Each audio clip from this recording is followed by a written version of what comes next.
Damai sejahtera bagi kita semua, bagi Bapak, Ibu, Saudara yang dikasihi Tuhan.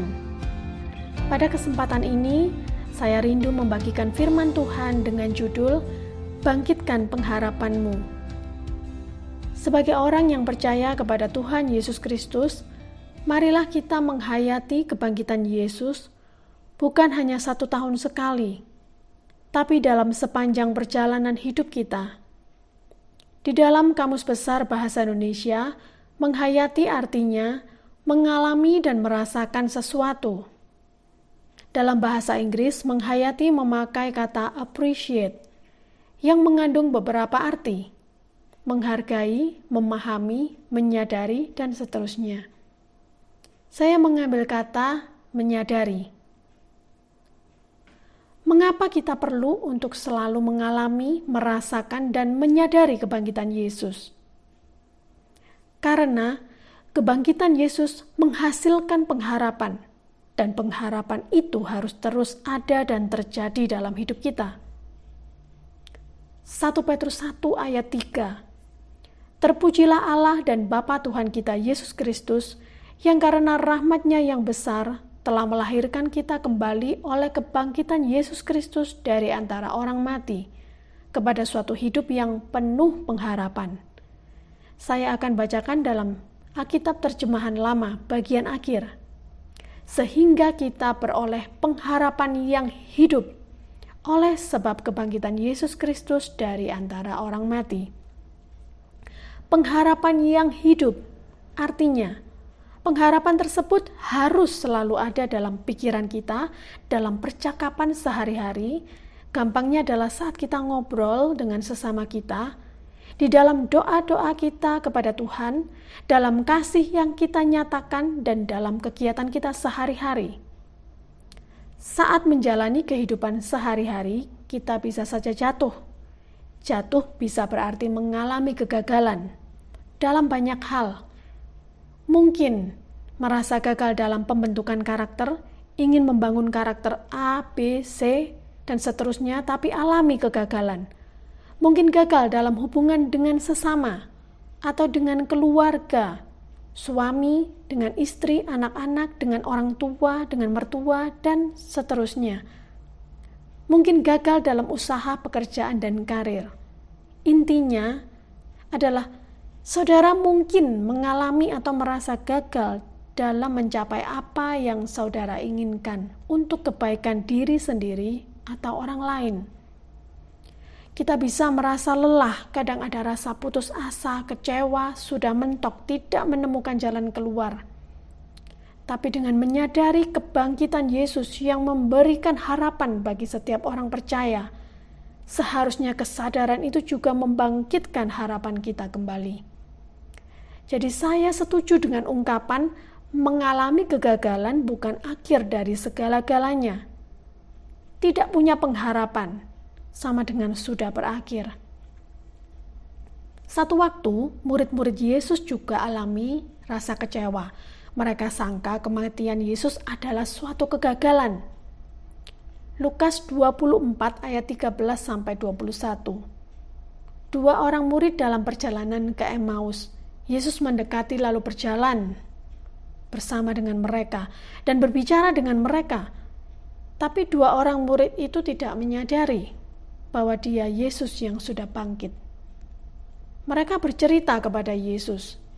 Lukas 24 ayat 19-20. Jawab mereka, apa yang terjadi dengan Yesus orang Nazaret?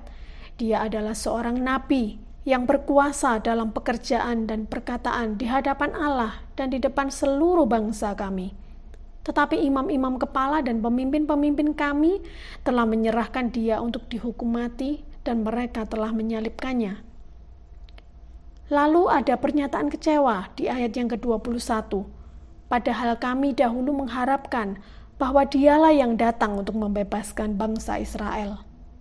Bapak, Ibu, Saudara yang dikasihi Tuhan, kenyataannya justru kematian Yesus adalah suatu keberhasilan besar. Yesus berhasil menebus dosa semua umat manusia, semua manusia di dunia. Sehingga iblis dikalahkan. Iblis tidak bisa lagi mengikat orang yang percaya kepada Tuhan dengan perasaan berdosa. dan tidak layak bagi Tuhan. Lebih dari itu, Yesus hidup dan memberi semangat baru bagi murid-murid pada waktu itu, serta memberikan harapan baru untuk masa yang akan datang. Seperti itulah perasaan yang harus ada dalam diri setiap orang percaya. Selalu ada harapan, selalu bisa bangkit lagi, selalu percaya ada jalan keluar. Selama ini kita percaya Yesus mati dan bangkit, serta naik ke sorga. Tapi apakah kita benar-benar menyadari bahwa Yesus benar-benar bangkit dan Dia hidup selama-lamanya? Dia hidup untuk kita semua. Dialah Yesus yang bisa merasakan kelemahan dan kesengsaraan batin kita, sebab Dia juga pernah turun ke dunia sebagai manusia 100%. Dalam Ibrani 4 ayat 15, sebab imam besar yang kita punya bukanlah imam besar yang tidak dapat turut merasakan kelemahan-kelemahan kita. Sebaliknya sama dengan kita, Ia telah dicobai, hanya tidak berbuat dosa. Yesus pernah rasakan kesakitan, menderita, pernah kelaparan, kehausan, lelah, dan butuh istirahat. Pernah juga merasa sedih dan kecewa karena orang tidak percaya kepada perkataan dan perbuatannya. Pernah marah, tentu dalam porsi dan alasan yang benar, dan pernah ketakutan. Yesus datang ke dunia sebagai manusia sehingga bisa merasakan apa yang dialami oleh kita sebagai manusia.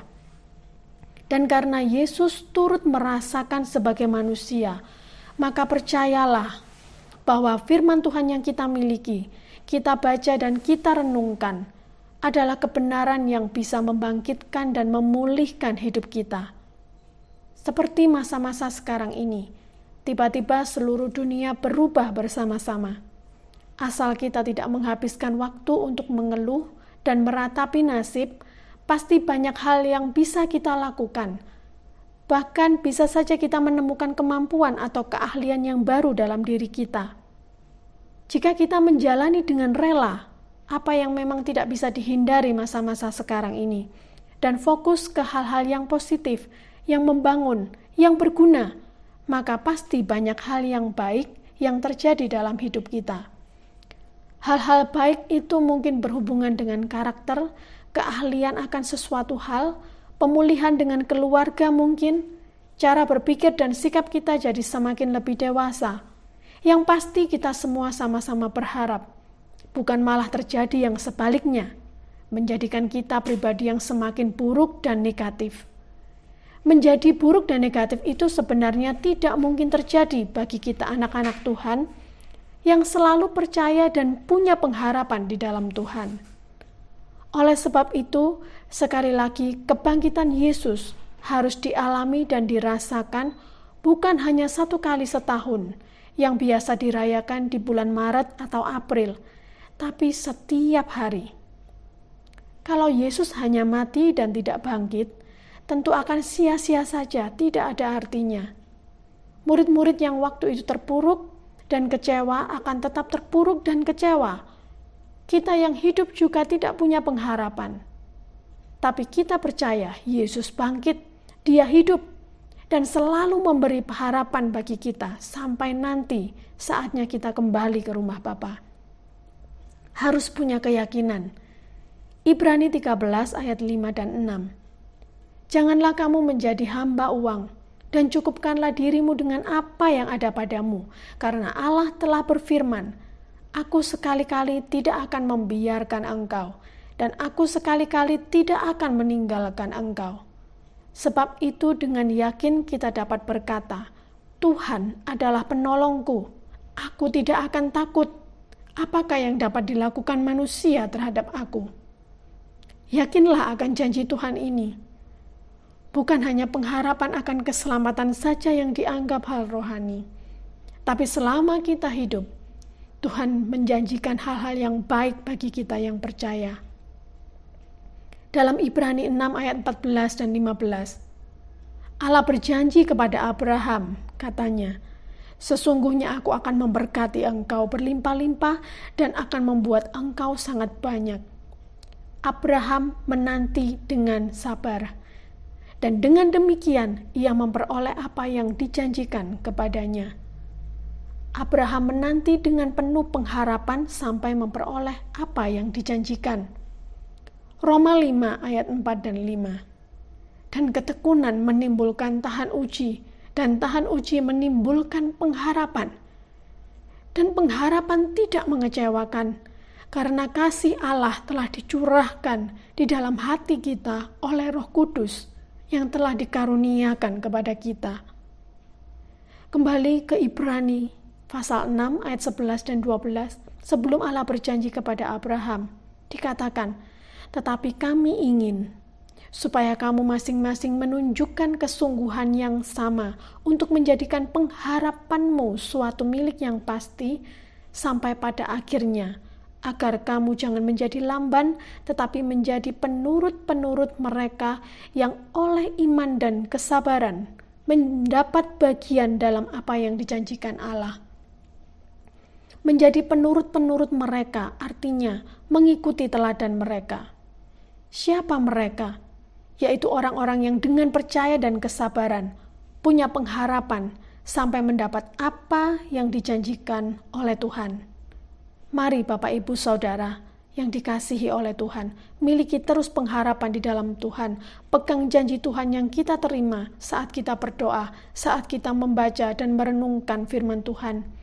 Biarlah pengharapan itu hidup terus di dalam pikiran kita, perkataan kita, doa-doa kita, dalam kasih yang kita nyatakan kepada keluarga dan semua orang, dan di dalam setiap kegiatan yang kita lakukan sehari-hari. Mari kita berdoa. Bapa kami di sorga, kami mengucap syukur buat kesempatan saat ini. Kami bisa mendengarkan firman Tuhan. Kami percaya Tuhan menjanjikan hal-hal yang baik bagi kami semua yang percaya kepada Tuhan. Dan kami akan bangkit kembali dan hidup terus di dalam pengharapan kepada Tuhan. Sebab kami tahu pengharapan kami tidak akan sia-sia. Terima kasih Tuhan atas kebaikan-Mu. Kami berdoa di dalam nama Tuhan Yesus Kristus. Haleluya.